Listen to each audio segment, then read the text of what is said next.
उसे सबसे दुखी हत्यारा कहा जाता था। उसकी मौत के बाद उसका मस्तिष्क सुरक्षित कर एक निजी संग्रहालय में रखा गया। रोज आगंतुक आते और एक स्विच खींचते ताकि वह बार बार फांसी की पीड़ा महसूस कर सके।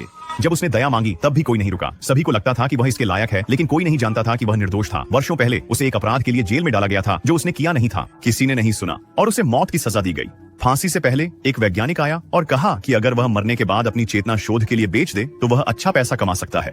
उसे लगा कि मरने के बाद कुछ महसूस नहीं होगा। परिवार के लिए पैसे छोड़ने के लिए उसने सहमति दी और अनुबंध पर हस्ताक्षर किए। फांसी के दिन उसके सिर पर उपकरण लगाया ताकि दिमाग इकट्ठा हो सके। कुछ सेकंड के इलेक्ट्रिक शॉक के बाद वह मर गया और वैज्ञानिक ने उसकी चेतना ले ली। लेकिन वैज्ञानिक का इसे अध्ययन करने का इरादा नहीं था। उसने इसे अपने निजी संग्रहालय में कैद कर दिया ताकि आगंतुकों से पैसे कमा सके। उसने एक खास कार्यक्रम बनाया जहाँ मेहमान खुद फांसी दे सकते थे। वह व्यक्ति सिर्फ एक आभासी चेतना था, लेकिन बिजली के झटके का दर्द असली लगता था। जब तक हर झटका 10 सेकंड से कम रहता, उसकी चेतना सुरक्षित रहती। जब यह अजीब आकर्षण खुला तो यह जल्द ही संग्रहालय की सबसे लोकप्रिय विशेषता बन गया।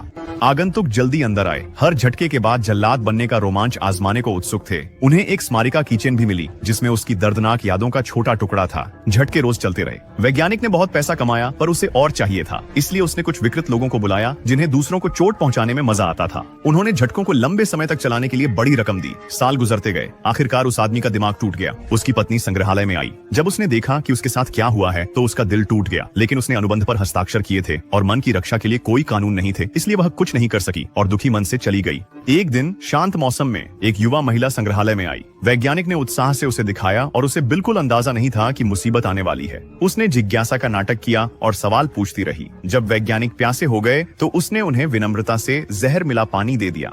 जैसे ही उसने मौत की सजा पाए कैदी का परिचय देना शुरू किया, जहर का असर दिखने लगा। तभी उसे समझ आया कि वह असल में कौन थी। फिर उसके बदला लेने का वक्त आ गया। उसने वैज्ञानिक के सिर पर उपकरण रखा और चुपचाप उसके मरने का इंतजार किया। फिर उसने उसके दिमाग को अपने पिता के स्थान पर स्थानांतरित कर दिया।